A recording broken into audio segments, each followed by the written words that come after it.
Assalamualaikum warahmatullahi wabarakatuh. Perkenalkan, kami dari Universitas Pamulang, Prodi PPKN. Saat ini kami berada di SMKTI PGRI 11 Serpong. Keberadaan kami di sini adalah untuk memenuhi tugas dari mata kuliah Manajemen Pendidikan yang diampu oleh Bapak Herdi Wismanjaya SPDMH. Untuk memenuhi tugas tersebut, kami akan melakukan wawancara dengan pihak sekolah, yaitu Bapak Kepala Sekolah, Wakil Kepala Sekolah Bidang Kesiswaan, dan Wakil Kepala Sekolah Bidang Humas. Dalam wawancara ini kami akan membahas hal-hal seputar manajemen pendidikan, sumber daya manusia, dan hubungan sekolah dengan masyarakat. Ikuti terus wawancara kami dengan pihak sekolah. Selamat pagi, Pak. Selamat pagi. Apa kabarnya hari ini? Alhamdulillah. Baik, Pak. Ya. Terima Sehat, kasih untuk waktunya ya, Pak. Kami dari sama-sama. Universitas Pamulang, mahasiswa Prodi PPKN. Ada tugas dari mata kuliah Manajemen Pendidikan. Iya. Untuk itu kami ingin mengetahui tentang manajemen pendidikan di sekolah ini. Iya. Menurut Bapak, apa pengertian manajemen pendidikan? Dan bagaimana Bapak memaknai pentingnya manajemen dalam penyelenggaraan pendidikan di sekolah? Baik. Terima kasih. Ini pertanyaan yang cukup bagus. Dan mengingatkan saya kembali untuk paham terkait dengan konsep seorang manajer atau seorang pimpinan di sekolah untuk melaksanakan kegiatan manajerialnya.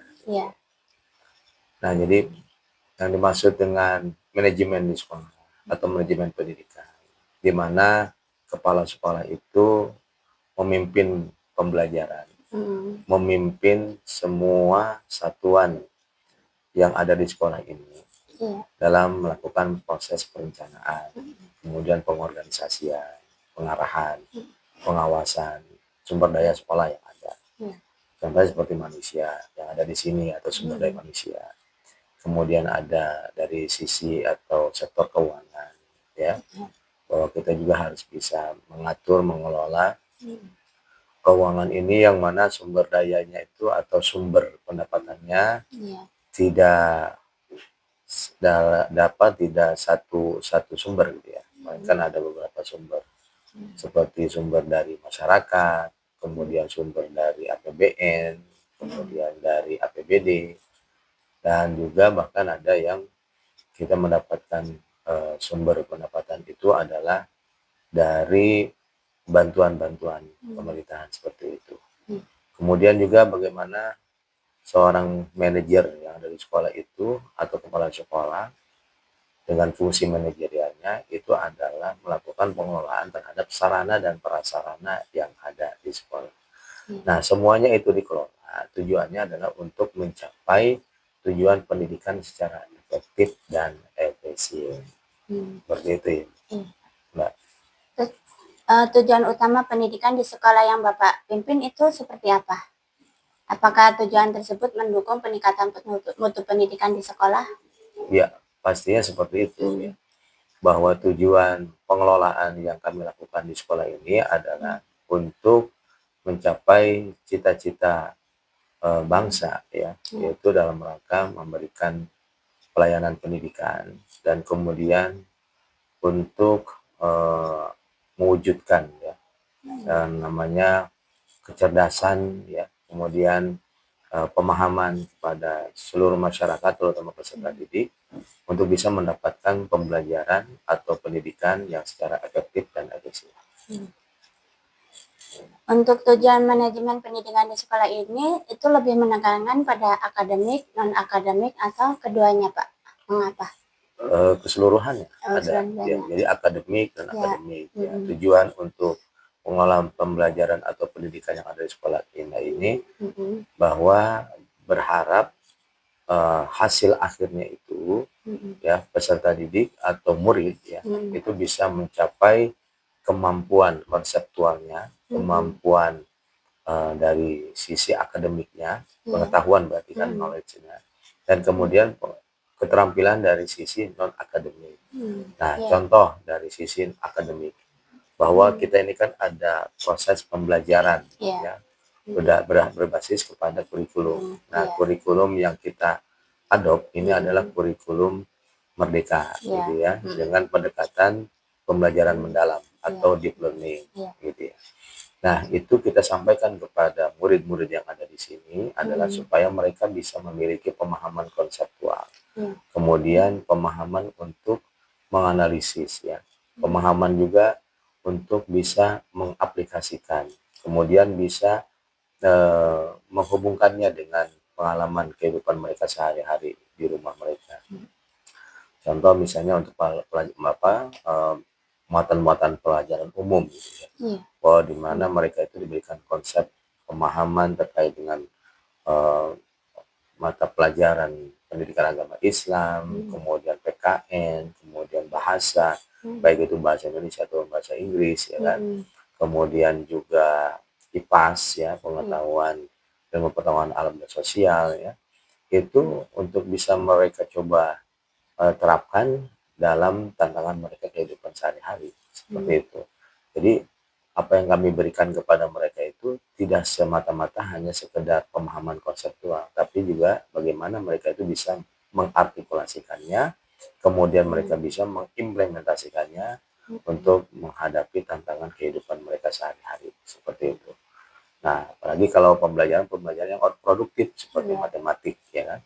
Kemudian juga pembelajaran produktif ya, bahwa sesuai dengan cita-cita mereka, sesuai dengan passion mereka. Mereka ini kan memang sudah berada di konsentrasi keahlian masing-masing ya, kecuali kelas 10. Kalau kelas 10 itu masih dasar-dasar. Ya, dasar-dasar akademik, dasar-dasar produktif seperti itu. Nah, kalau yang sudah kelas 11, kelas 12 itu mereka ditempa untuk pemahaman, untuk pengetahuan dan juga untuk keahlian ya, keahlian di bidang mereka masing-masing. Baik itu di teknik pemesinan, kemudian teknik kendaraan ringan, kemudian komputer jaringan ya, manajemen perkantoran dan bisnis, dan juga teknik sepeda motor yang tahun ini baru mulai kita buka seperti itu. Jadi tujuan utama dari proses pembelajaran di sekolah kita ini adalah untuk bisa menghasilkan peserta didik yang inisiatif, kolaboratif, kreatif, dan berintegritas gitu ya, dari semua pemahaman konseptual, yang mana kemudian mereka itu bisa terjemahkan di dalam menghadapi kehidupan nyata mereka di masa yang akan datang. Dari tujuan manajemen pendidikan sekolah ini kan tadi seperti yang Bapak sebutkan, tentu kan ada visi dan misi dari sekolah ini ya Pak. Ya.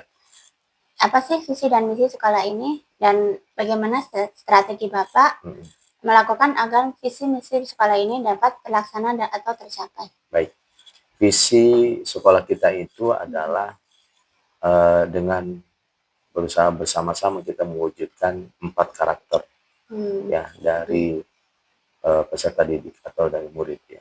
Yang mana pelakunya itu ada, pengawalnya itu adalah semua warga ya, atau orang dewasa yang ada di sekolah ini.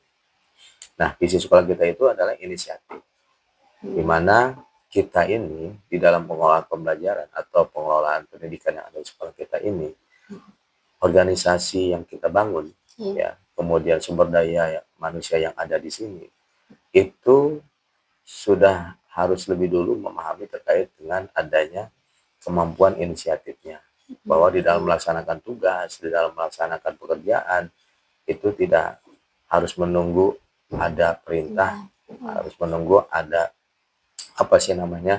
ada petunjuk ya, di mana kita sudah sampaikan kepada mereka terkait dengan tupoksinya. Nah, itu masing-masing sudah bekerja sesuai dengan tupoksinya masing-masing. Adapun di dalam perjalanan kemudian ada yang miss, ada yang kurang paham dan segala macam, itu kita lakukan dengan yang namanya koordinasi seperti itu.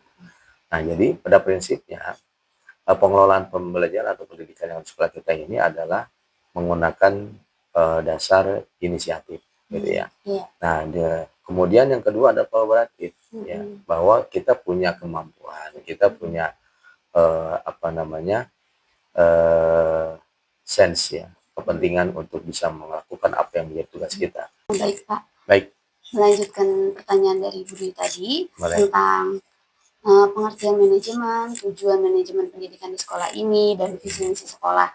Selanjutnya, saya akan bertanya tentang ruang lingkup manajemen pendidikan. Ya. Menurut Bapak sendiri, apa saja sih yang mencakup itu semua seperti manajemen kurikulum, kesiswaan, sarana prasarana di sekolah ini pelaksanaannya seperti apa? Oke. Ruang lingkup manajerial seorang kepala sekolah itu memang meliputi manajemen kurikulum, manajemen kesiswaan, manajemen sarana prasarana dan juga manajemen sumber daya manusia. Selanjutnya manajemen keuangan, ya kan, hubungan masyarakat dan bahkan administrasi sekolah. Jadi saya ingin jelaskan bahwa yang dimaksud dengan manajemen kurikulum yang ada di sekolah kita ini adalah kami bersama-sama dengan tim ya untuk peningkatan mutu sekolah itu mengelola program pembelajaran ya. Jadi diawali dengan kita membuat yang namanya KSP, Kurikulum Satuan Pendidikan, dan itu kita dibuat sebelum tahun ajaran itu berjalan. Contoh seperti tahun ini 2025-2026 kita menyusun KSP itu adalah di tahun 2024-2025, artinya di akhir ya, akhir tahun ajaran sebelumnya. Nah, kenapa itu dilakukan? Karena supaya proses pembelajaran atau pengolahan program pembelajaran yang akan dilaksanakan di tahun 2025-2026 itu bisa ada koridornya, bisa ada kurikulumnya, bisa ada acuannya seperti itu, ya kan? Tujuan itu dilakukan itu adalah dalam rangka untuk meningkatkan mutu pendidikan yang ada di sekolah kita. Itu adalah untuk manajemen kurikulum. Selanjutnya ada manajemen kesiswaan. Ya. Manajemen kesiswaan ini di mana kita itu melakukan perencanaan ya, bagaimana menghadapi tahun ajaran 2025-2026. Contohnya seperti tahun ini bahwa sekolah kita ini adalah melaksanakan program sekolah gratis. Tentunya di dalam proses penerimaan siswa baru ini sedikit ada tantangan dibandingkan dengan tahun-tahun sebelumnya kan gitu ya. Dimana animo masyarakat itu sangat luar biasa karena program sekolah gratis ini memang adalah sebagai program unggulan dari Gubernur Banten ya. Ya, tujuannya adalah untuk meminimkan anak-anak yang putus sekolah, anak-anak yang tidak mau sekolah seperti itu karena hambatan ekonomi, ya kan? Nah, dengan adanya program sekolah gratis, ini kan disupport ya, dananya, keuangannya oleh Pemda ya, Provinsi Banten seperti itu. Nah, di dalam proses penerimaan siswa barunya itu, kita memang harus mengikuti standar yang coba sudah dilaksanakan oleh sekolah negeri dan kemudian kita berkonsultasi juga kepada pengawas KCD dan juga Dinas Pendidikan Provinsi Banten.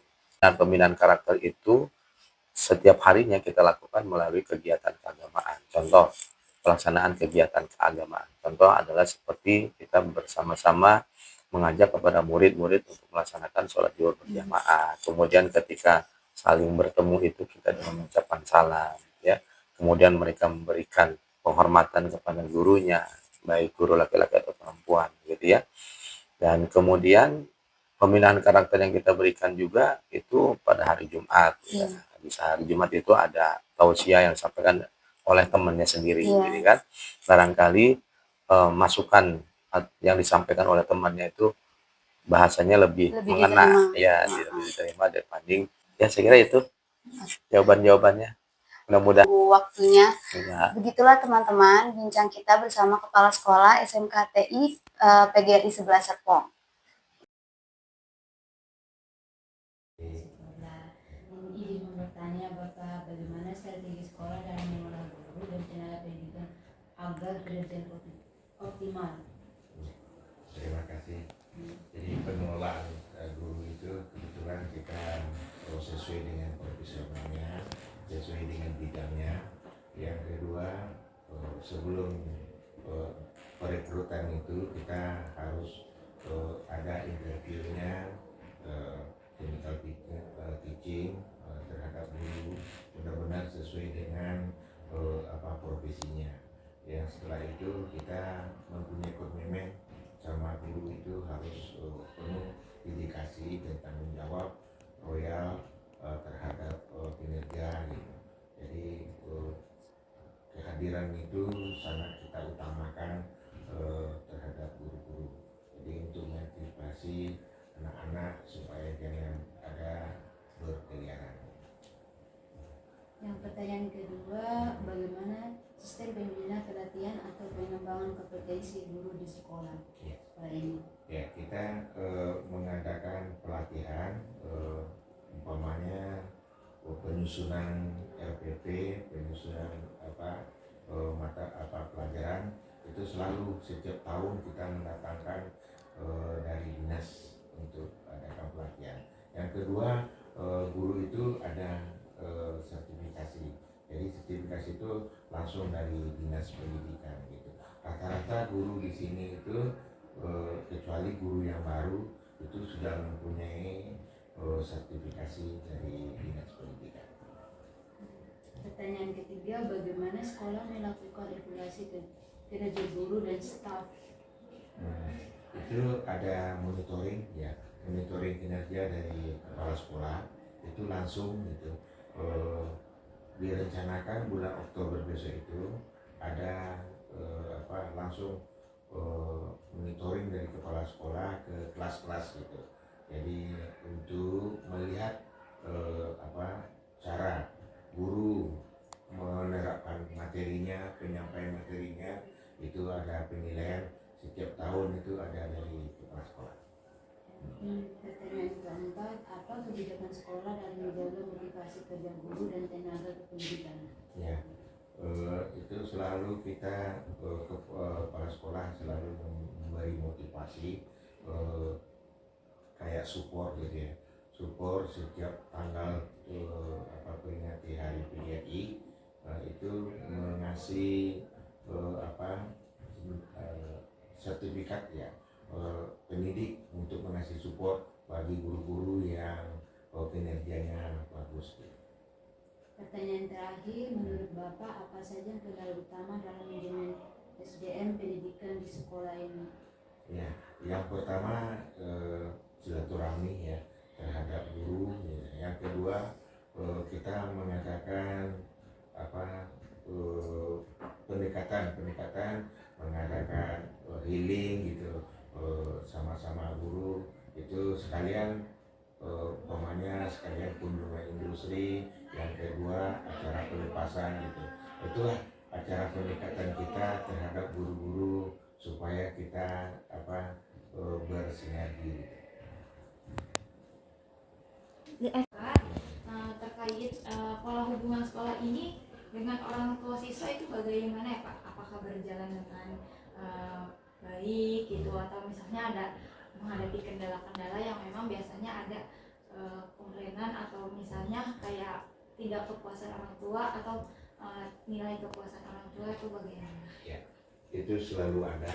Cuma kita selalu mengkoordinasikan dengan wali murid gitu.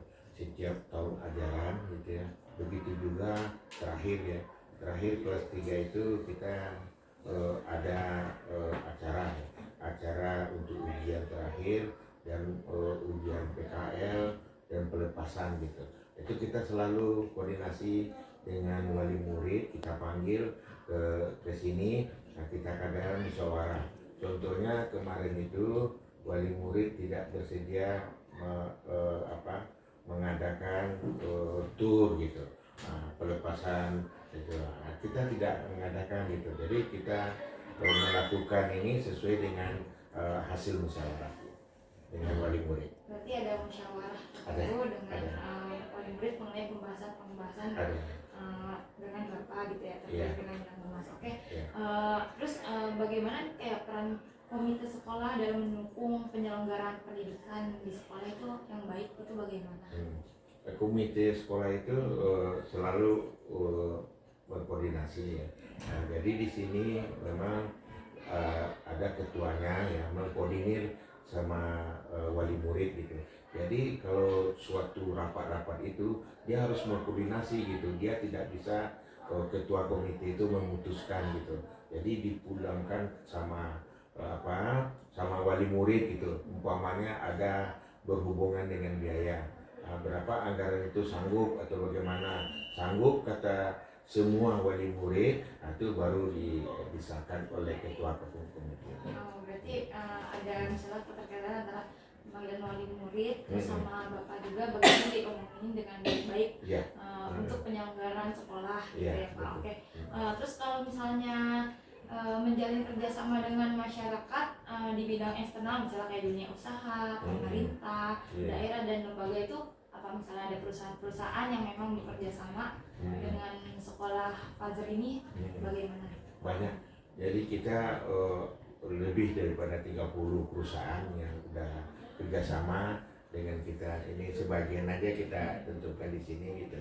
Jadi tujuan kerjasama itu sangat membantu kita di dalam proses pembelajaran gitu. Yang kedua, untuk penyetaraan kurikulum dengan dunia industri itu kita selalu melibatkan dari pihak industri untuk kita undang ke sini untuk penyelarasan kurikulum sesuai dengan industri.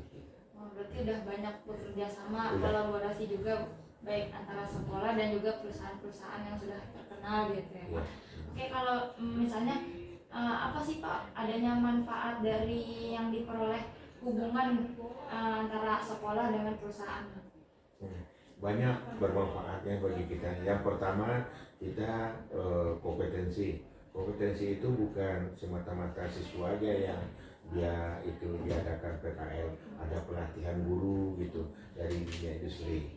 Yang berikutnya itu kita anak-anak ini ada FOU sekarang namanya PKS ya, perjanjian kerjasama sekolah itu dengan pihak perusahaan itu ada sudah sampai ke magang, sudah sampai ke rekrutmen gitu. Jadi untuk anak-anak kita yang sudah PKL di industri itu banyak direkrut dari perusahaan tersebut gitu. Jadi itu suatu untung, suatu yang kita dapat dari sekolah gitu. Jadi udah banyak banget nih Pak dari manfaat-manfaatnya dengan kerjasama perusahaan-perusahaan dan juga dengan sekolah. Nah terus gimana Pak Bapak menilai nih partisipasi masyarakat terkait dengan mendukung kegiatan program-program yang ada di sekolah itu bagaimana? Masyarakat itu menilainya sangat positif kah atau misalnya harus ada kritik dan saran atau bagaimana? Selama ini memang alhamdulillah ya positif. Memang ada kadang-kadang masukan-masukannya itu kita selalu tampung demi untuk kemajuan dari sekolahnya. Berarti sudah banyak intinya hubungannya dengan masyarakat dengan sekolah itu baik ya Pak, antara koordinasi misalnya komite gitu kan, juga dengan wali murid itu juga baik gitu Pak. Terus izin pertama bertanya sebagai wakil kepala bidang humas, apa arti pemimpin menurut Bapak itu bagaimana? Ya, kita yang bagian humas itu kan sebetulnya itu wakil itu kan ada 4 bidang humas, bidang kurikulum, bidang sarana prasarana, bidang kesiswaan. Kalau bagian humas ini mencakup kepada hubungan antara dunia industri dengan masyarakat sekitarnya gitu. Jadi itu tugas dari humas itu. Jadi bagaimana kita menjalin kerjasama antar sekolah dengan sekolah lain, dengan masyarakat luar, dengan industri gitu. Begitu juga dengan instansi-instansi yang ada di sekeliling kita. Kalau misalnya karakter yang baik itu menjadi seorang pemimpin gitu Pak, untuk menjalin komunikasi dengan pihak luar, seperti orang tua, masyarakat dan instansi pemerintah itu bagaimana Pak? Iya, karakternya itu kita harus musyawarah ya, mengemukakan pendapat gitu. Kalau umpamanya ada yang salah itu harus kita benahin gitu ya. Jangan ego dengan pendapat kita gitu. Yang kedua, kita dengan industri itu kita selalu sharing gitu. Jadi umpamanya apa yang kita pelajari di sekolah kadang-kadang di industri itu lain gitu. Itulah penyetaraan itu yang kita namakan link and match itu harus kita samakan gitu. Alhamdulillah sekarang ini berjalan dengan sebaik-baiknya. Oh ya Pak, untuk yang pertanyaan terakhir nih Pak, apa pengalaman paling berkesan Bapak menghadapi tantangan dalam menjalin kerjasama dengan pihak luar? Ya, ada tantangan gitu, masalah PKL gitu. Jadi ada PKL itu kita udah menyerahkan sepenuhnya tata tertib ke pihak sekolah, pihak perusahaan gitu. Jadi pihak sekolah ini tidak mau tahu tentang ada tata tertib gitu. Nah, jadi ada anak kita ini yang susah kadang diatur. Nah, tapi pihak perusahaan itu selalu mengkat gitu. Nah, inilah yang kita antisipasi sama perusahaan. Kalau ada karena anak yang punya masalah itu, mohon jangan di-cut ke sekolahnya gitu. Jadi istilahnya kita pernah kasih himbauan sama pihak industri, Pak, kalau marah sama tikus jangan rumahnya dibakar. Nah, cukup tikusnya aja kita cari, kita kalau perlu kita bina, kalau enggak kita bunuh. Nah, jangan, karena ini berkesinambungan. Kalau industri ini pemainnya tidak ada itu pihak perusahaan, kalau ada anaknya masalah, dia tidak mau lagi nerima, anak SMKTI, itu gitu ya. Tapi ya, alhamdulillah sekarang kita sudah coba terobos dengan pihak industri, ngasih masukan, maaf Pak, karena itu kan individu. Kalau ada anak itu yang tidak sesuai dengan itu, kita adakan pembimbingan dari sekolah.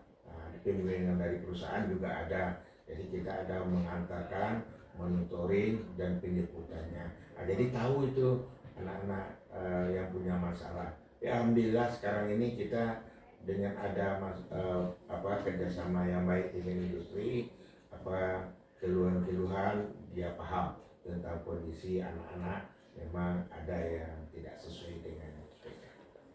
Baik Bapak. Jadi apa yang saya tangkap itu komunitas sekolah ini sudah menjalin hubungan yang baik antara pihak luar, pihak masyarakat maupun dengan juga pihak perusahaan-perusahaan yang memang dasarnya bekerja sama dengan sekolah TI PGRI 11 Serpong ini, ya kan? Ya, semoga aja yang diharapkan kita baik saya pribadi selaku yang sedang PLP di sini maupun juga Bapak bisa saling menjalin hubungan gitu kan, antara bidang humas, kepala sekolah dan juga sekolah pada umumnya gitu Pak. Baik, terima kasih Bapak atas waktunya. Ya, mohon maaf mengganggu Bapak. Ya, saya akhiri ya Pak. Wabillahi taufiq warahmatullahi wabarakatuh. Waalaikumsalam warahmatullahi wabarakatuh. Ya. Selamat pagi Bu Reni. Pagi. Apa kabarnya? Baik. Alhamdulillah. Terima kasih Bu untuk waktunya untuk kita wawancara. Kita mulai aja ya Bu ya. Ya. Ibu bagian wakil kepala sekolah bidang kesiswaan ya Bu ya. Apa yang dimaksud dengan manajemen kesiswaan menurut Ibu? Bagaimana proses penerimaan peserta didik baru di sekolah ini dikelola? Manajemen kesiswaan itu di mana pengelolaan dan pengembangan terhadap siswa di sekolah ini, di mana semua dari aturan tata tertib semua pengelolaannya tentang siswa dengan orang tua pun itu saya ikut prosesnya. Untuk PPDB di sekolah kami untuk tahun ini berjalan dengan baik dan kebetulan memang ada program sekolah gratis atau SG untuk kelas 10. Ya, ini program yang baru ya Bu ya? Iya, program yang baru tahun ini. Terus apa strategi yang dilakukan sekolah untuk membina kedisiplinan dan karakter siswa? Strategi yang kami lakukan selain untuk kedisiplinan siswa, selain ada tata tertib, ada juga poin-poin siswa. Jadi pelanggaran itu sudah ada jumlah poinnya dari pelanggaran ringan sampai dengan yang terberat gitu, dan konsekuensinya apabila siswa poinnya sudah habis maka siswa mengundurkan diri dari sekolah ataupun bisa tidak naik ataupun tidak lulus. Apakah dengan poin-poin tersebut itu efektif untuk kedisiplinan siswa? Selama saya menjabat di 3 periode ini, alhamdulillah sih ada perubahan dari karakter SDM-nya, dan memang kita sebagai guru tidak boleh atau jangan bosan sama jangan lelah untuk selalu mengingatkan dan terus membina karakter siswa ya. karena kan di zaman sekarang karakter siswa itu berbeda dengan zaman dahulu. Bagaimana pengelolaan kegiatan ekstrakurikuler dalam rangka pengembangan potensi siswa? Nah, untuk pengelolaan ekstrakurikuler saya dibantu oleh pembina OSIS. Jadi ekstrakurikuler di sini itu ada sekitar 14 ekstrakurikuler. Selain dari bakat minat yang ini, ada juga dari kejuruan gitu. Dari kejuruannya ada ekskulnya juga. Dan kejuruan ada 5 kejuruan, jadi mereka juga ada ekskulnya. Dan untuk minat bakat semua siswa sesuai dengan yang mereka mau, ekskulnya apa saja. Dipersilahkan untuk mengikuti ekskul tersebut untuk mengembangkan bakat minat mereka. Dari ekskul sini bisa nanti diikuti siswa-siswa yang memang berpotensi untuk LKS atau FLS dan ODSN. Untuk ekskul yang ada 14 itu semua aktif, Bu, dan siswa mengikuti semua? Aktif, alhamdulillahnya aktif, semua siswa mengikuti. Cuman memang di awal-awal biasanya banyak gitu ya, dan nanti yang bertahannya siapa biasa seleksi alam gitu. Tapi kita terus berikan support untuk anak-anak bahwa untuk ekskul ini nanti ada nggak cuma di ekskul aja, nanti mereka akan diekspresikan atau kita sebut sekarang itu fajr berekspresi, dimana semua anak-anak yang punya bakat apapun itu gitu ditampilkan. Untuk ekskul sendiri itu dilakukan setelah pulang sekolah apa ada hari tertentu, Bu? Di setiap pulang sekolah dari Senin sampai Sabtu itu. Kalau Sabtu kan memang libur, nah itu yang Sabtu itu di jurusan TSM tuh ada, TKR juga sama. Kalau yang lainnya itu setelah pulang sekolah, di jam pulang sekolah. Ya, itu yang ngikutin ekskul gitu ya, jadi jam sekolah berakhir mereka tidak pulang tapi lanjut ke ekskul. Iya, yang ikut ekskul. Apa tantangan terbesar yang dihadapi dalam manajemen kesiswaan dan bagaimana cara mengatasinya? Nah, yang sangat terbesar nih ya, itu satu untuk SDM dari siswa dan juga kerjasama atau koordinasi bersama wali kelas dan orang tua. Itu sih sebenarnya tantangan yang paling besar, karena tidak semua wali kelas itu bisa kooperatif dan aktif dan inisiatif dapat berkolaborasi dengan kesiswaan gitu ya, nggak semuanya. Sama dengan orang tua juga, orang tua tidak semua yang aware terhadap anaknya gitu. Jadi sebenarnya harus aktif semua stakeholder sih kalau menurut saya gitu, nggak cuma dari saya tapi juga orang tuanya, ya wali kelas atau seperti itu sih untuk pembentukan, maksudnya karakter siswa gitu ya. Berarti ada kerjasama dari berbagai pihak gitu ya. Iya. Sebagai wakil bidang siswaan, arti pemimpin itu menurut Ibu itu bagaimana? Arti pemimpin menurut saya, Ya. pemimpin itu dimana dia bisa memimpin bawahannya dengan bijak gitu ya, terus bisa bekerja sama, bisa berkolaborasi untuk mewujudkan yang diinginkan gitu loh. Apa nih cita-cita atau misal impian yang memang harapan yang ingin kita capai gitu. Nah itu kita sebagai pemimpin ya bisa bekerja sama bersama kawan kita dan tidak otoriter juga gitu. Sebagai pemimpin selain memimpin dan bisa berkolaborasi, tapi juga bisa mendengarkan dari semua pihak. Dan saya gitu ya, pemimpin bekerja sama dengan pembina OSIS, BK, wali kelas itu bisa berkoordinasi dengan baik gitu. Tanpa merasa bahwa saya pemimpin, tidak, tapi kita dengan bijak, terusnya juga kerjasama yang baik, kolaborasi yang baik gitu. Kalau misalnya kan di dalam pimpinan Ibu kan bidang kesiswaan, ada namanya aturan buat disiplin siswa. Nah, bagaimana nih siswa ini tetap nyaman dengan adanya aturan disiplin tersebut?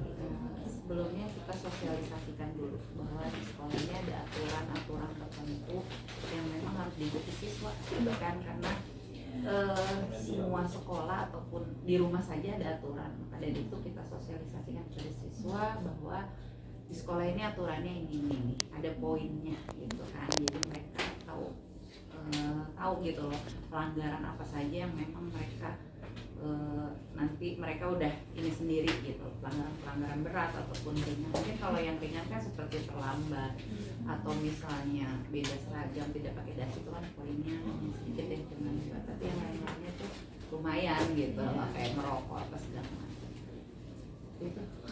Kalau misalnya ada siswa yang melakukan pelanggaran gitu, nah sikap ibu bagaimana untuk mendidik siswa tapi tidak menjatuhkan siswa tersebut? Untuk kalau siswa ada yang pelanggaran, tergantung pelanggarannya apa dulu. Kalau misalnya pelanggarannya masih ringan, itu ditangani dulu oleh wali kelas. Setelah wali kelas, BK gitu kan. Kalau misal BK-nya tidak bisa, baru ke saya. Kalau misalnya ke saya itu kalau memang pelanggarannya yang sudah berat ya, kalau ke saya langsung data dari saya bisa langsung ke kepala sekolah. Jadi kita harus mengikuti tahapannya. Jadi ya kalau misal pelanggarannya di kelas, siswa itu tidur atau main kartu, itu guru mapelnya itu yang harus menangani. Nah, apabila guru mapel tidak bisa gitu ya atau tidak sanggup, baru dikasih ke wali kelas dulu. Dari wali kelas baru ke BK, dari BK baru ke saya, seperti itu. Berarti ibu berarti tahap akhirnya gitu. Iya, kalau misalnya. Tapi kalau misalnya saya yang langsung mendapati anak itu pelanggaran, saya tegur gitu, saya ingatkan seperti itu sih. Kalau saya ingatkan, saya tegur dengan baik sih, dan kita juga tidak ada fisik ya gitu, tapi lebih hukumannya atau sanksinya mendidik. Contohnya seperti yang sudah ada itu, siswa yang poinnya di batas ambang atau sudah habis, itu sudah pemanggilan orang tua, sudah koordinasi dengan orang tua, ternyata orang tua kan minta toleransi. Maka dari itu kita pantau anak ini dengan mekanismenya, mereka harus piket datang pagi, mereka harus mengabsen seluruh kelas, dan mereka harus merekam siapa yang terlambat pelanggar. Kalau dari ibu sendiri apa nih strategi? Maksudnya kayak strategi ibu buat kita sebagai mahasiswa PLP biar tahu karakter siswa itu bagaimana, terus juga menghadapi siswa di kelas itu bagaimana? Yang pertama, kita harus tahu karakter siswa kan ini seperti apa. Mungkin dari melihat dari gestur tubuh juga ya, dari mereka pola tingkah lakunya. Anak-anaknya tuh beda-beda ya, ada yang kinestetik, ada yang pendiam gitu kan, ada yang memang senang belajar. Nah itu kita harus tahu cara menanganinya gitu kan, dari pendekatan, ajak mereka ngobrol, karena anak sekarang nggak bisa kayak kita merepet gitu kan, nggak bisa yang kawan ya, nggak bisa, tapi ditanya kayak kalau kata bahasa Ibunya dihiap, jadi dirangkul gitu, seperti itu sih. Terus mereka diajak ngobrol dulu, dibikin apa ya, dibikin seneng dulu, ditanya nyaman dulu sama kitanya gitu. Ya sih Bu, kalau untuk dari saya sih sudah gitu teman-teman. Udah cukup Bu, udah mewakili apa yang kita Jadi ibu udah bidang akhirnya kesiswaan gitu, dari tahap misalnya dari guru mata pelajaran, baru ke wali kelas, baru ke guru BK, habis itu baru di tahap ibu gitu kan. Untuk poin-poin berarti di Iya, untuk poin-poin dari saya seperti itu. Oke, sudah wawancara kita dengan bidang kesiswaan.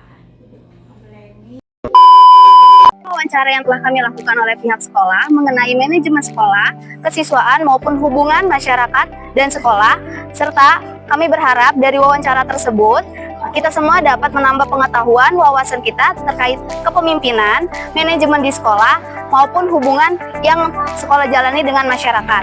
Sekian dari kelompok kami. Wassalamualaikum warahmatullahi wabarakatuh.